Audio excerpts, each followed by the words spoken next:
Hey everyone, कैसे हैं आप सभी लोग। आज के इस वीडियो में हम लोग एसबीआई क्लरिकल 2025 की नोटिफिकेशन को डिस्कस करेंगे। डिटेल्ड वीडियो रहेगा। डिटेल में आपको एसबीआई क्लरिकल नोटिफिकेशन डिस्कस करेंगे कि क्या एग्ज़ाम पैटर्न है, क्या किन किन फेजेस में एग्ज़ाम होता है, कौन लोग एलिजिबल हैं इस एग्ज़ाम के अंदर, क्या सिलेबस रहता है, डिटेल में हम डिस्कस करने वाले हैं। पहले मैं अपना इंट्रोडक्शन दे देती हूँ। मेरा नाम प्रियल है and I am presently working in bank of India. तो स्टार्ट करते हैं वीडियो को। एसबीआई क्लरिकल का नोटिफिकेशन आउट हो चुका है 5 अगस्त 2025 को। इसको अप्लाई करने की डेट है 6 अगस्त से लेकर 26 अगस्त तक इसको अप्लाई कर सकते हो। एग्ज़ाम जो प्रीलिम्स एग्ज़ाम है एक्सपेक्टेड है 20, 21, 27 और 28 सितंबर 2025 को। मेंस एग्ज़ाम होगा 15 और 16 नवंबर 2025 को। वैकेंसीज जो आउट हुई हैं इंक्लूडिंग बैकलॉग है 6589 वैकेंसीज आउट हुई हैं इसमें। एलिजिबिलिटी की बात कर लेते हैं। दो टाइप्स की एलिजिबिलिटी होती है एग्जाम को देने के लिए। एक तो होती है एजुकेशन और दूसरी होती है एज। एजुकेशन क्वालिफिकेशन में आपको ग्रेजुएट होने चाहिए। अगर आपका मान लीजिए आप फाइनल ईयर में हो, अगर आपका रिजल्ट डीवी से पहले आ जाता है तो आप एलिजिबल रहते हो, वरना इसमें एलिजिबल नहीं रहेंगे। एज के अंदर बात करें तो 20 से लेकर 28 साल तक के लोग इसमें अप्लाई कर सकते हैं। एज रिलैक्सेशन जो है वो कैटेगरी वाइज वही है जो गवर्नमेंट नॉर्म्स की रहती है, जैसे कि ओबीसी में 3 साल, एससी एसटी में 5 ईयर्स एज पर गवर्नमेंट नॉर्म्स। फीस इसमें 750 रुपीज़ है, 750 रुपये आपको जमा करने पड़ेंगे। सिलेक्शन प्रोसेस कैसे रहेगा, इसमें कुछ फेजेस रहते हैं, जैसे कि पहले प्री होगा, उसके बाद मेंस होगा, देन लैंग्वेज का टेस्ट होगा LLPT, देन आपका डॉक्यूमेंट वेरिफिकेशन होगा, उसके बाद आपका फाइनल अपॉइंटमेंट होगा। इसके अंदर कोई भी इंटरव्यू नहीं है। सबसे अच्छी बात यही है जिसकी वजह से काफ़ी लोग अप्लाई भी करते हैं। प्रीलिम्स फेज पहला फेज रहेगा। इस फेज के मार्क्स ऐड नहीं होंगे। इस फेज में केवल आपको क्वालिफाई करना है और कुछ नहीं करना, केवल क्वालिफाई करना है। इसमें आपके पास 100 क्वेश्चंस आएंगे, 100 मार्क्स के रहेंगे। आपको 1 घंटे का समय मिलेगा। इसमें 3 सेक्शंस रहेंगे, इंग्लिश, क्वांट और रीजनिंग। तीनों को करने के लिए आपके पास 20-20 मिनट का समय मिलेगा। इंग्लिश में 30 क्वेश्चंस आएंगे 30 मार्क्स के, न्यूमेरिकल एबिलिटी में यानी कि मैथ्स में 35 क्वेश्चन 35 मार्क्स के, रीजनिंग में भी 35 क्वेश्चन 35 मार्क्स के। इसके मार्क्स ऐड नहीं होने हैं, केवल इसको क्वालिफाई करना है और इसके अंदर नेगेटिव मार्किंग भी रहती है 1/4 की। इसके बाद जब पास कर लोगे प्रीलिम्स को, देन उसके बाद आप मेंस के अंदर जाओगे। जो भी क्वालिफाई हो जाएंगे बच्चे वो मेंस में जाएंगे।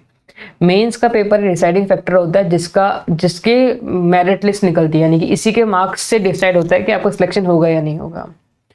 मेंस का जो एग्जाम रहेगा वो 2 घंटे 40 मिनट का समय मिलेगा आपको। इसके अंदर 200 क्वेश्चंस रहेंगे, इसमें 200 क्वेश्चन रहेंगे। इसके अंदर 4 पार्ट्स आते हैं, इंग्लिश आता है, क्वांट और रीजनिंग। तो वही वाले जो प्रीलिम्स वाले हैं, जो एक्स्ट्रा ऐड होता है वो है जीके। टोटल आपको करने के लिए 2 घंटे 40 मिनट का समय मिलेगा। इसके अंदर भी आपकी नेगेटिव मार्किंग रहेगी। तो जीके के 50 सवाल आएंगे, 50 मार्क्स के रहेंगे, 35 मिनट्स का समय मिलेगा। हर एक सेक्शन को करने के लिए आपके पास सेपरेट टाइमिंग्स रहते हैं। इंग्लिश के अंदर 40 क्वेश्चन है, 40 मार्क्स के हैं, 35 मिनट्स का समय है। मैथ्स में 50 क्वेश्चन 50 मार्क्स 45 मिनट का समय मिलेगा। रीजनिंग में 50 क्वेश्चन 60 मार्क्स और 45 मिनट्स का समय मिलेगा। रीजनिंग के अंदर साथ साथ कंप्यूटर एप्टीट्यूड भी ऐड होता है, उसके भी क्वेश्चन के अंदर आते हैं। कंबाइंड टाइमिंग होता है इसका। इसी के मार्क्स डिसाइड करते हैं कि आपका सिलेक्शन होगा या नहीं होगा, केवल यही मार्क्स है।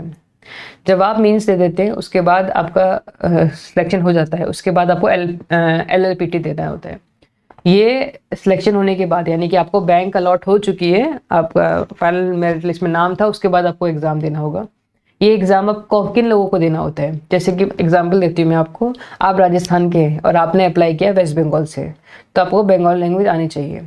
अगर आपने वो बंगाली लैंग्वेज 10th में 12th में पढ़ रखी है थी तो आपको नहीं देना है। अगर आप नहीं पढ़ी, कभी नहीं पढ़ी है, तो आपको एग्ज़ाम देना है। इस एग्ज़ाम के 2 पार्ट्स रहेंगे, एक होगा नॉन वर्बल, एक होगा वर्बल। नॉन वर्बल यानी कि ओरल नहीं होना चाहिए, नॉन वर्बल बोल के नहीं होगा, ठीक है। इसमें 2 पार्ट्स रहेंगे, ऑब्जेक्टिव रहेगा, एक सब्जेक्टिव भी रहेगा, यानी कि रिटन एग्जाम है आपका इन शॉर्ट, ठीक है। इसमें ऑब्जेक्टिव भी है, सब्जेक्टिव भी है। दोनों में ही 3-3 पैसेज मिलेंगे जिसके 15-15 क्वेश्चंस रहेंगे। इसके आपको 15-15 मार्क्स के रहेगा ये।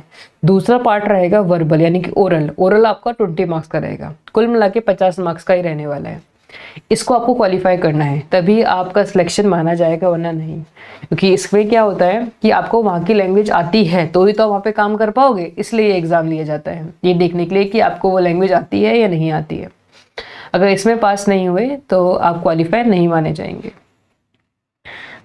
तो ये थे इसके सारे फेजेस।